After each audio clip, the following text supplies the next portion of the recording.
Tell me it's not true,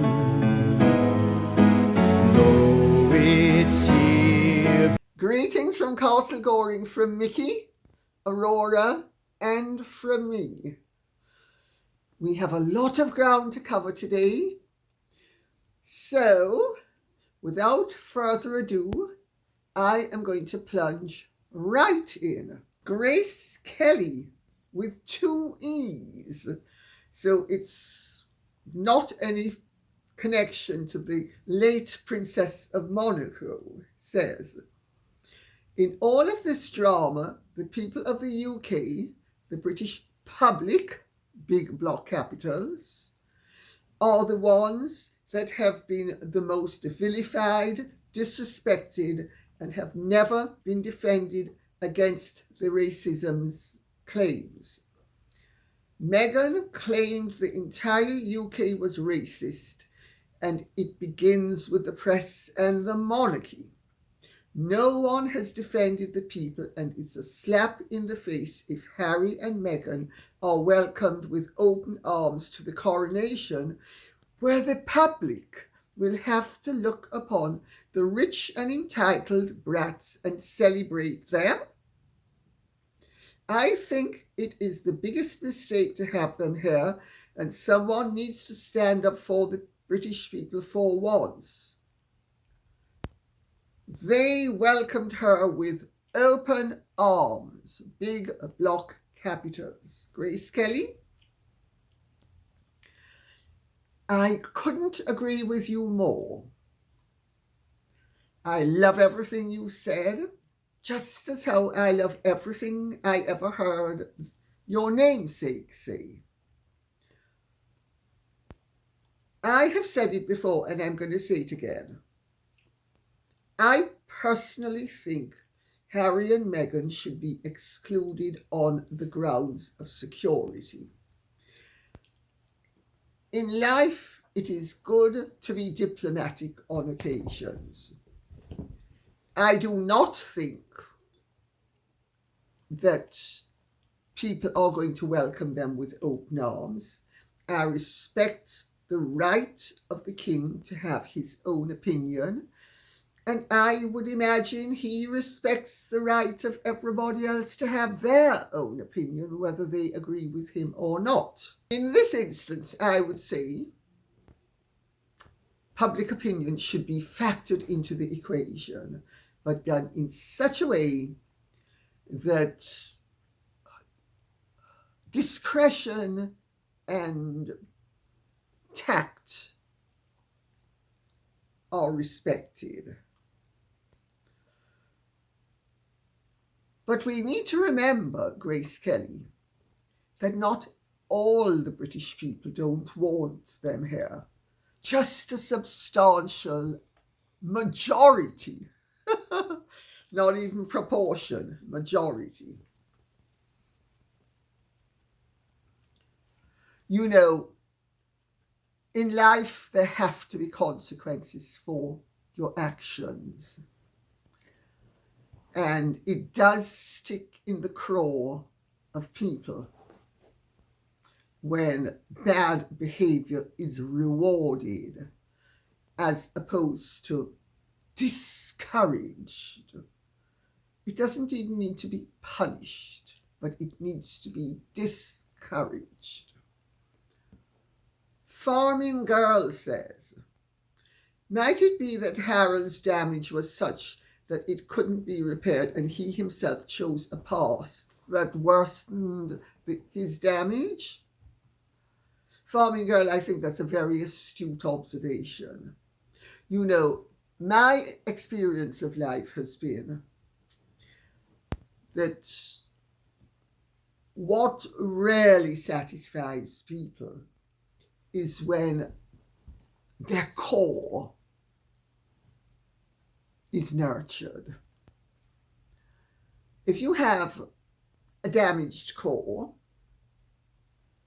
or a rotten core or a life-enhancing core or a positive core, doesn't matter in terms of what's satisfying to you is to have your core acknowledged and nurtured. Many people are finely balanced between positive and negative, and they usually choose to nurture the positive because the negative has adverse consequences. In a situation like this, where you have a prince of the United Kingdom indulging his destructive and damaged personality for the world to see, he has chosen that path. And I think if you read his book, he's telling you that what liberated him was Meghan. She, as I've said all along, opened the stopper and let the genie out of the bottle.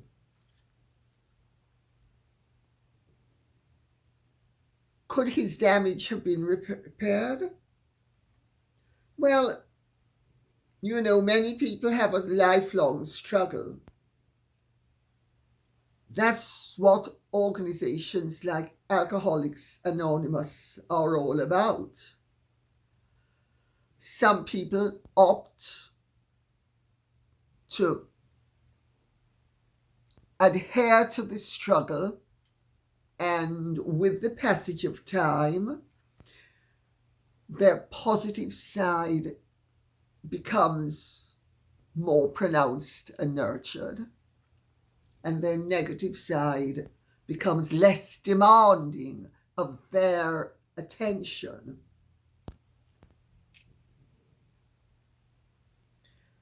That's what spiritual programs are all about. It's for people who are on the brink and want to enhance their lives. Let me put it that way. But as far as Harry's damage is concerned, spare the rod, spoil the child. It says it in the Bible, and the rod isn't a battering ram. It is the rod of correction. It is the rod of teaching people what to be. It is the rod that a shepherd would have to steer his flock in the right direction. That's what the word rod means in that context. Harry was indulged from a baby. Diana used to tell him, he's admitted it. It doesn't matter what you do, just don't get caught. What message does that give a child? Also, Diana was wild, even as a child. She was also very sweet, but she was also wild. All of those girls, with the exception of Jane, were wild. Sarah used to bring her horse into the house. I mean,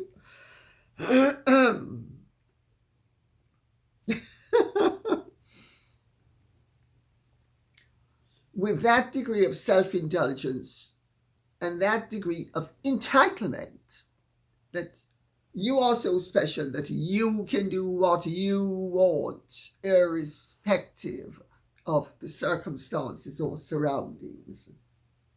Is it any wonder that we see that there was a reckoning with Diana and there is a reckoning with Harry? I get why she felt that the royals suppressed their children. But the reality is, in life, if you are born into a very privileged position, whether you are Edsel Ford, Henry Ford's son, or a Prince of Wales, it doesn't matter. There are expectations you are going to have to live up to. It requires a certain amount of emotional suppression and self-discipline. Self-discipline is, even though I don't want to do it, I'm going to do it. Even though I feel like screaming, I'm not going to scream. Ask any psychiatrist or psychologist. A healthy individual at times chooses emotional suppression over emotional indulgence. That's what being mature is all about. Theodore Cherise Naidu says, I hope I pronounced that correctly. Love you, Lady C. Thank you. But I don't think Harry really hated William. I think it was Meghan's interference that made him turn his insecurities into hatred, sadly. And do I agree? I am told by an awful lot of people who know those boys very well. Well, I suppose they're now men, but to me they're boys. That observation of yours is a very sound one. Harry was always jealous of William's role, of William being number one. He has a massive second son complex. But he didn't hate William. He wanted William's love, the way most younger siblings want the love of their older siblings, especially when those siblings are more intelligent, better adjusted, and have a more stable personality. Harry admired William. Harry sought William's approval. We come back to letting the genie out of the bottle. Meghan is the one who pointed out to Harry, indulge your competitiveness. And Harry was always competitive. Harry always wanted to outdo William and couldn't, which was very frustrating for him, except in terms of public approbation, because remember, Harry was more popular than William, because Harry had a more enticing and captivating and charming and outgoing personality. But it wasn't enough for Harry. Harry wanted to supersede William, and he thought that he and Meghan were going to be the team that would knock William and Catherine for a 6. Well, we'll see, but so far the going isn't very good, is it? Donna Hibbard says, drugs may be the issue. However, I would not believe for 1 minute that there could be some kind of mental health issue from birth. The UK Army would not have allowed him to be in a very expensive helicopter, not to mention the risk of the loss of life if they believed there could be an issue with his mental health. The Queen was a very astute woman. She would have pulled some subtle strings to prevent it as well. Donna Hibbard, that's a very good observation. In my opinion, and this is just my lay opinion,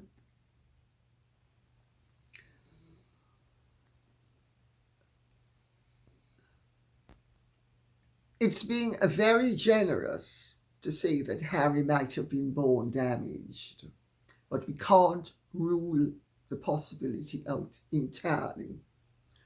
But what we can say with certainty is that from boyhood, he was spoilt rotten by his mother. And he had the sort of personality that wanted to be spoilt rotten by his mother. And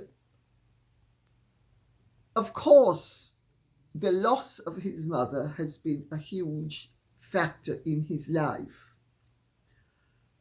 But had his mother lived, this is the question, would Harry really be any different? And I submit the answer is not very likely. I think we would be seeing pretty much the same problems. Because, as I said in The Real Diana,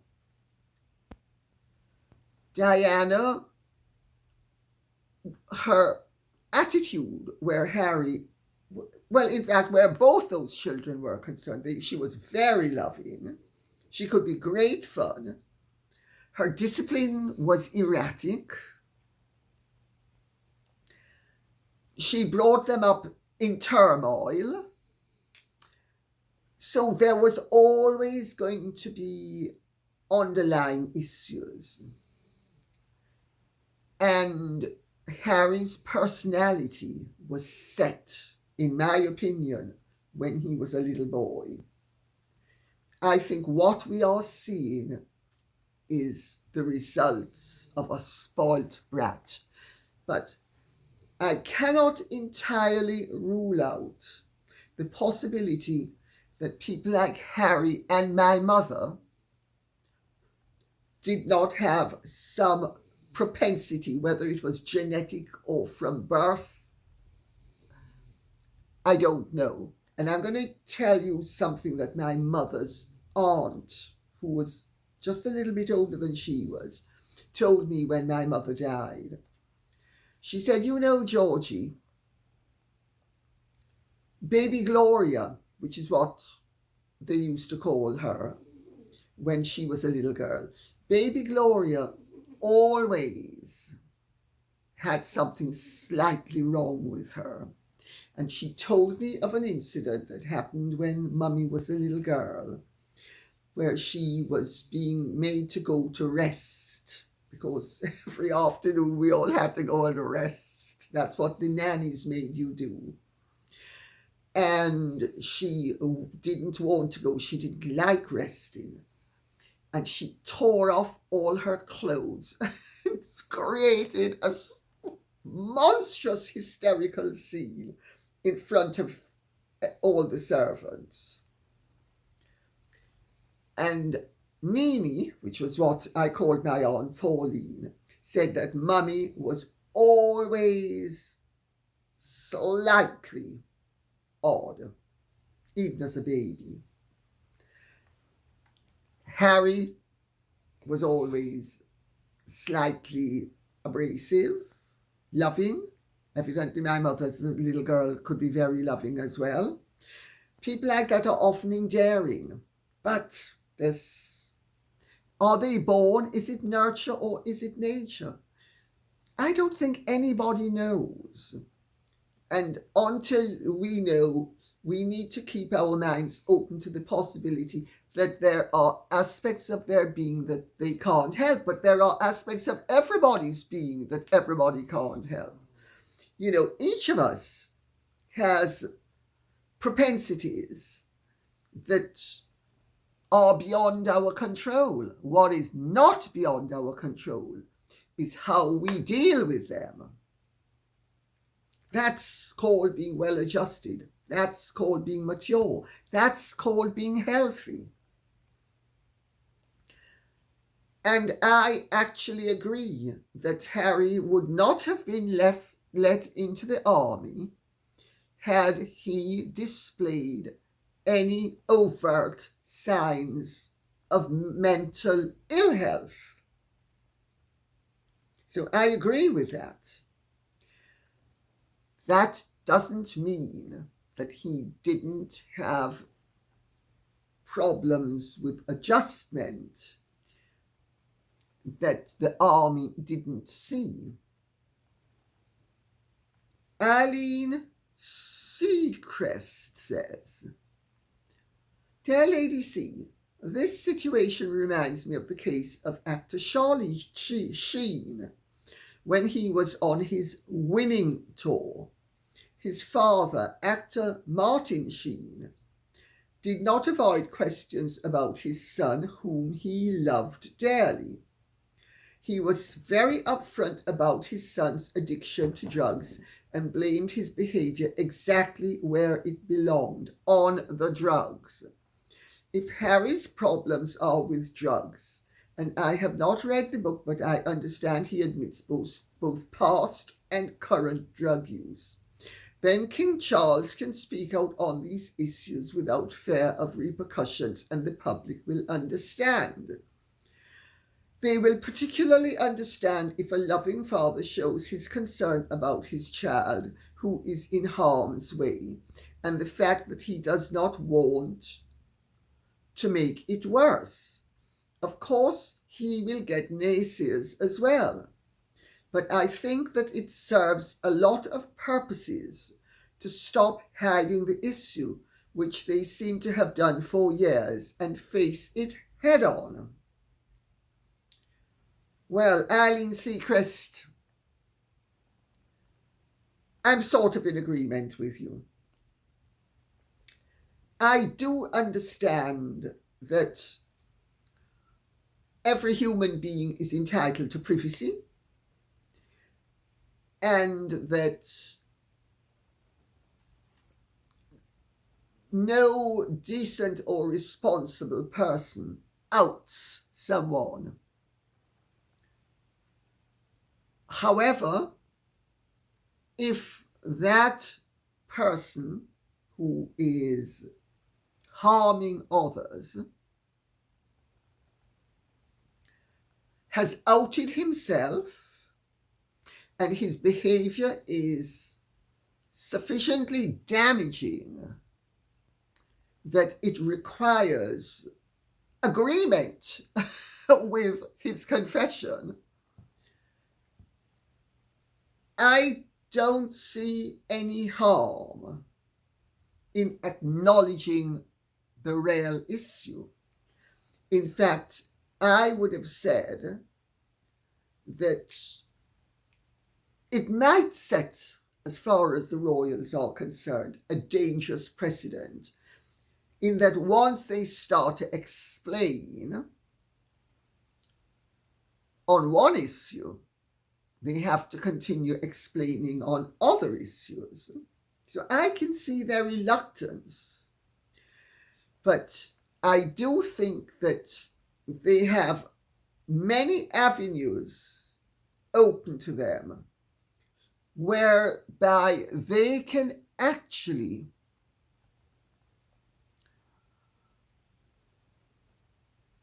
inform the public in a sufficiently decorous and discreet and dignified way that they are not violating their dignity or Harry's right to privacy.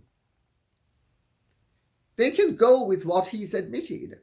Harry has basically admitted to extensive drug use over a period of years.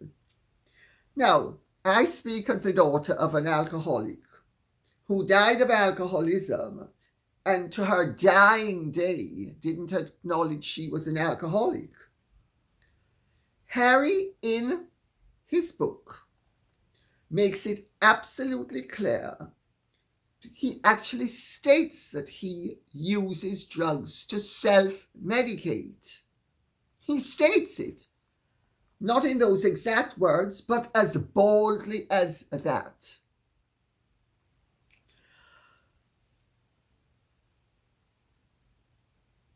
He doesn't have to admit he's an addict. His own statements show that he has an unhealthy and, I would say, unnatural, and I would say abusive use of drugs and of substances. So whether he admits he's an addict or not doesn't alter the fact that, going off what he says, if you know anything about addiction, you think, he's certainly a practiced and habitual user. And therefore, there are many people who would say, sorry, buddy, you may not want to say you're an addict, but if you're not, you're pretty darn close to being one. And you have a problem that drugs have been exacerbating the problems that you have. And there's no doubt that Harry is damaged and that the drugs are exacerbating the damage. We're in very virginal territory here because we live in an age of hyper-confessionalism, which I have to tell you, I'm not 100% comfortable with, notwithstanding the fact that circumstances throughout my life have forced me to be rather more open about matters than in a previous generation one would have been. So I understand both sides of the issue, so to speak. But we do live in an age where confession seems to be the order of the day, and therefore I don't think it would harm the royal family to begin to address the problem of Harry in a slightly more realistic way than just acting as if the stench isn't there, because the stench is there, and the consequences of the stench are very off-putting for many people.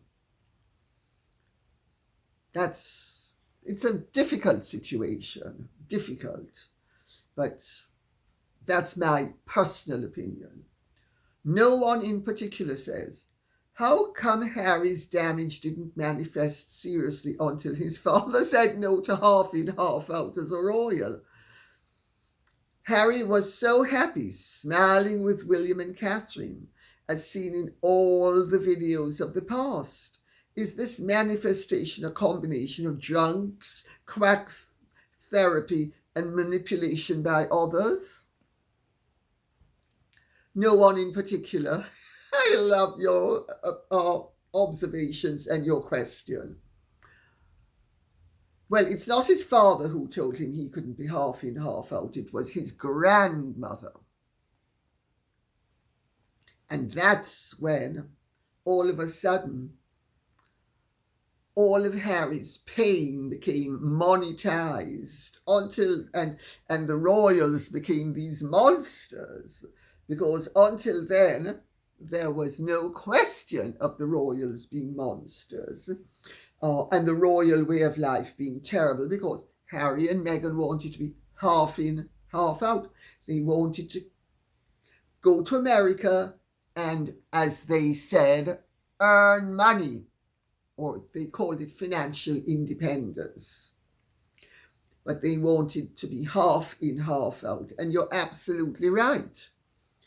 No damage manifested itself since when it has been puked up for our delectation in the most appallingly distasteful and dreadful manner. I think had Harry's brains and scruples and perspectives and perceptions not been altered and damaged by drugs, I think had he had therapists who understood that good adjustment requires an adjustment to the realities of your circumstances, and had he not had Meghan whispering, I think it's called dropping poison in his ear,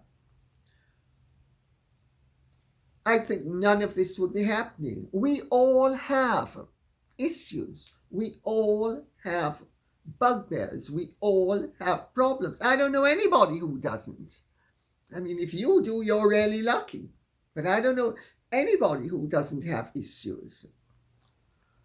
But to parade them publicly and monetize them and turn what you now call your pain into filthy lucre and acts of betrayal and violating everybody's privacy. No, I think you're absolutely right. I think it's cynical manipulation and, quite frankly, unconscionable flagrancy. Dusty Doodle says, what do you think about a recent comment that they are high-level extortionists? Well, sorry, I've got a little bit of hair from the puppies that's been bothering me, so I've just got rid of it. I think that's a very good question. I think it's a very appropriate comment. I think I will put it this way. The original title of my book was going to be Operating at the Highest Level, the Harry and Meghan Double Act. That should tell you what I thought of them as individuals. The publishers wouldn't go with it. They said, no, you can't have a title like that. It's too obscure. It's this, it's that, it's the other. Operators par excellence. High-level extortionists. Well, I'm not quite sure who they're extorting, in your opinion, and what they are extorting. But I get that you think they are extorting something. And I would have said some of their comments and threats smack very much of extortion. Very much. And therefore, if you regard them as high-level extortionists, I wouldn't disagree with you, or your right to do so. I would have said, though, they are skilled operators. They are players who are playing the system at a very high level. It's not quite the same thing as being extortionists. But is it admirable conduct? I wouldn't have said so, and I suspect nobody else in their right mind would. Jant4741 says, must say Lady C's info so far has aged well. Thank you very much. I try to be accurate. Not a royalist, but I do respect Lady C's intellect and humour. Thank you. This H&M saga is a fascinating distraction, history in the making. QQQ, Lady C. Do you smell a professional hand training in the brainwashing of Harry? Hollywood people always raise my eyebrows because there are some super creepy mind-controlled game players there. I do not actually believe that there is any greater professional than the professional opportunist Meghan Markle behind the basic gains. She does have friends such as Mr. Fitzgerald, who is pro-IRA, which you would imagine was a dubious friendship for anybody connected to a royal family, and the British royal family in particular, to be pursuing. But do I think she is an operative? No, I don't. I think she's an operator. I think she's an operator who has used everything she can to further her own ambitions. And I'll tell you why I think she's not being managed by professionals. She's too incompetent. A real professional would have stayed in the royal family and done things differently, or they would have left in such a way that the damage that they wrought upon the British royal family, the British political institution, and the British people was not so apparent. It's very cack-handed. Her ploys, the constant rat-a-tat-a-tat of information, the endless inconsistencies and contradictions are the mark of an amateur, not the mark of a professional. The only thing she is, in my opinion, is a real professional operator. And I don't think she has any professional behind her, which doesn't mean that there are not people who would be only too willing to use her and him if it suited them.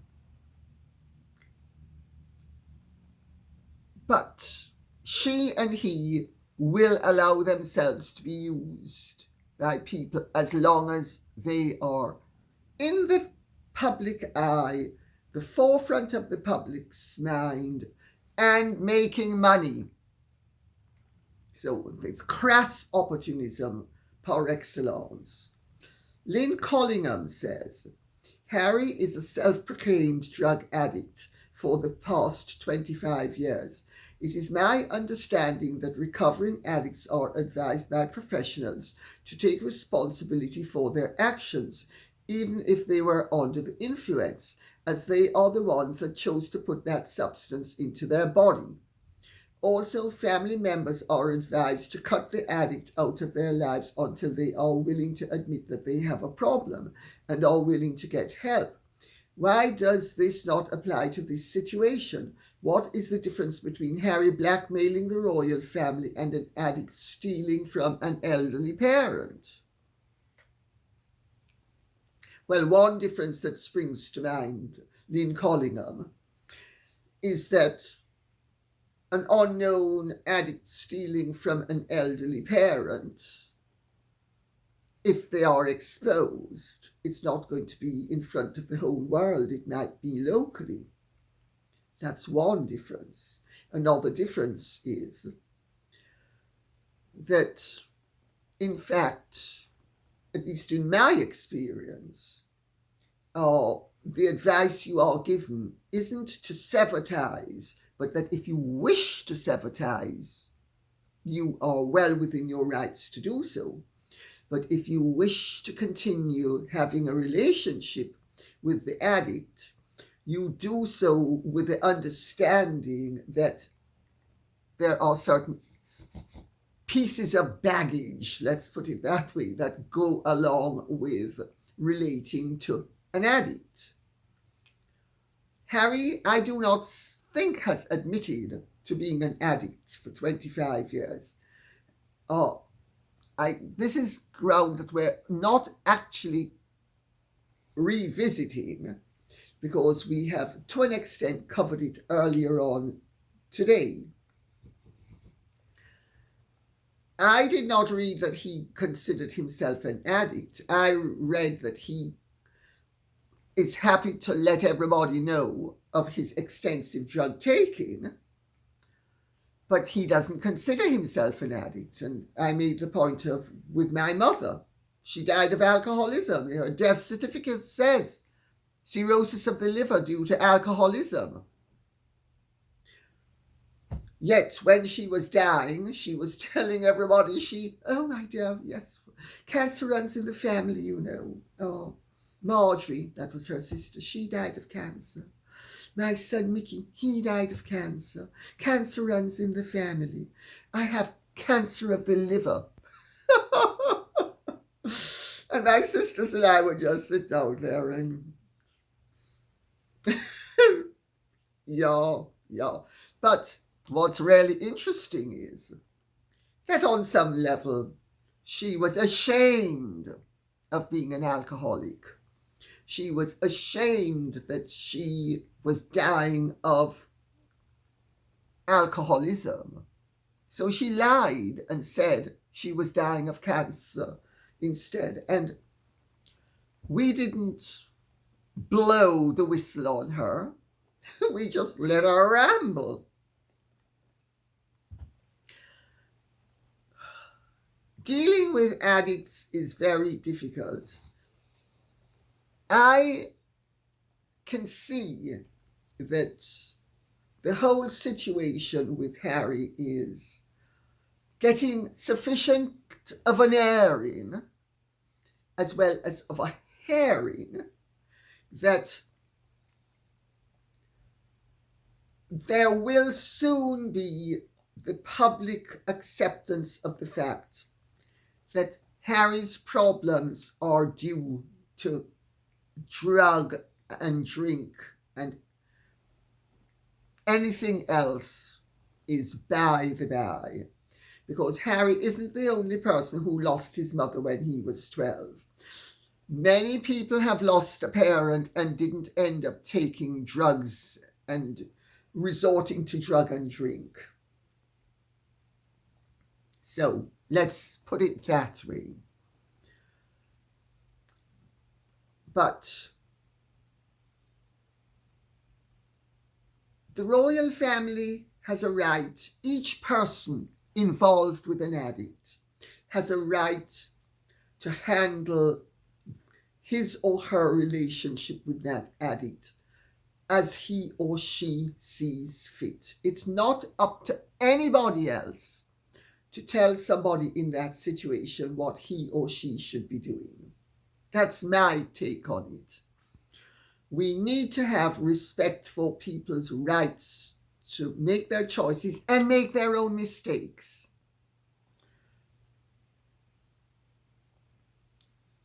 I didn't see my mother pretty much for 20 years. I think I saw her a handful of times and kept her at an absolute distance. That was my choice. My brother and my sisters kept on seeing her. You know, each of us has to make our choice, and I feel sorry for all of the people concerned. But whether Harry takes responsibility for his actions and his state of being or not, I think once we, the public, have acknowledged what the problem is, it makes coping with it much easier for all concerned, for his father, for his stepmother, for his brother, for his sister-in-law, for his aunt, for his uncles, for his cousins, for the country generally. And you know, alcoholism and drug addiction are huge problems in the modern world. So it might do some good Ilse Lubser says, Meghan simply can't be a nice or decent person to withdraw her affection from her father, who did his best for her, then saw the opportunity of not very clever Harry to manipulate him. She, together with Harry, caused worry for a dying Philip, then his gran, who was in ill health, having to hear about all their nonsense. Meghan and Harry are supposed to champion mental health and caring. Well, look at the cruel, unkind things they are doing. Unbelievable nastiness. Ilse Lubser, you're absolutely right. I wouldn't argue with one word you're saying. In my opinion, Meghan Markle is a total disgrace to humanity. The way she has treated her father is beyond an abomination. The way she has behaved to her sister is beyond an abomination. The way she has treated other members of her and his family is beyond abomination. The way Harry behaved and has been behaving towards his father-in-law, the callous way he spoke to him, the terrible things he said to him, all of which were untrue and unfounded, the public position he has taken, not only with his in-laws, but with his blood family. A shocking disgrace. I couldn't agree with you more. Unbelievable nastiness. And what Harry doesn't seem to understand is that all of what he regards as confessions in that book that are so terrible are perfectly ordinary, everyday, average family conflicts that take place in all families. Nobody else, nobody with any dignity, nobody with any decency, no decent, compassionate, kind person would wash their dirty linen in public the way Harry has done and the way Meghan has done. I think they are a total disgrace. And if they think I'm being unfair, sue me and I'll see you in court. I will defend the action. It's my opinion based upon your conduct. Try to brazen it out. Sue me. Or are you going to be sensible and act as if you don't know? That would be the sensible thing to do. But maybe you want to rise to the challenge. Sue me. Nancy Gray says, do you think when William becomes king, he will exile his brother from England?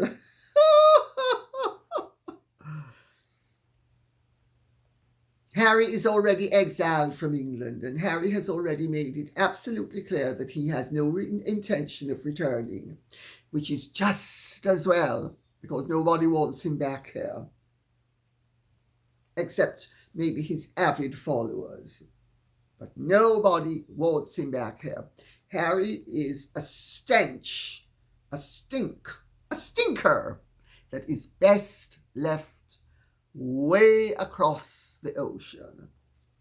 Will William exile him when he becomes king? Well, that's not how it works nowadays.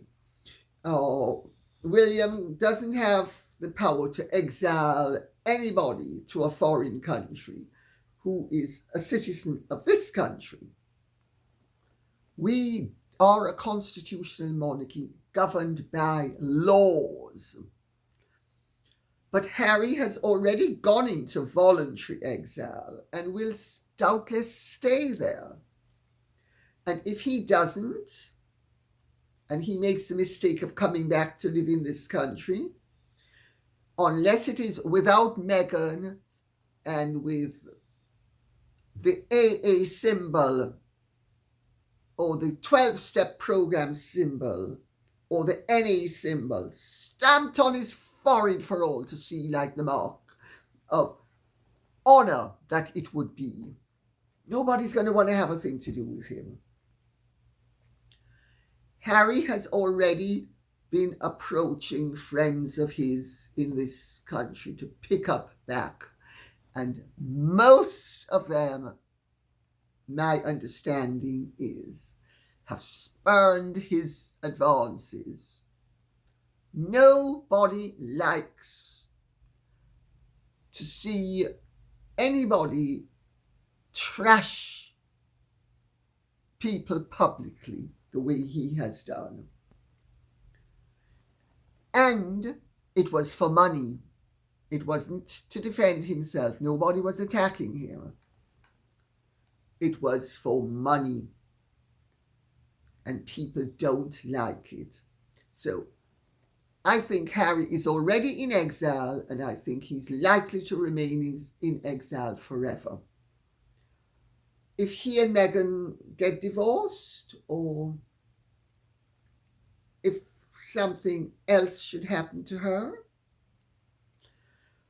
maybe he can go to Botswana, which he is always at great pains to tell everybody is the place that he feels freest and happiest. And why isn't he in Botswana? He never said he loved Hollywood. He never said he loved LA. He never said he loved Montecito. He keeps on, even in the book, to the point of boredom, saying about Botswana. Why isn't he in Botswana? I wonder, anything to do with the money? To do with Hollywood? To do with Meghan's ambitions to be the great star that she never will be? Because infamy is not the same as fame. He's already exiled Nancy Gray, and William doesn't have the power to exile him. If he wanted to live in this country, he's well within his rights to do so. And also everybody else is well within their rights to avoid him, because they don't want to smell that stench. They don't want it. And on that note, I will say thank you very much for listening. I hope this has been of some interest to you. If you have enjoyed it, please like, share, subscribe, and press the notification bell. If you are looking at the original channel, and if you are looking at the members channel, no need to do anything. Thank you so much. God bless and goodbye.